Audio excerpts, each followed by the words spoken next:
ఒకటి చేయండి, 3 గంటలు మీ ఆత్మ సాధనకి ఖచ్చితంగా అట్టే పెట్టుకోండి. అందులో మీరు కన్సెషన్ ఇవ్వకండి కదా. అందులో ఎందుకంటే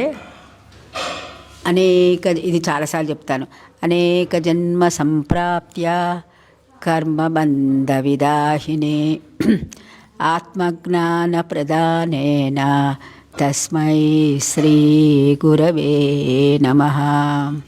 న గురోరధికం పుణ్యం న గురోరధికం పుణ్యం న గురోరధికం పుణ్యం న గురోరధికం దైవం.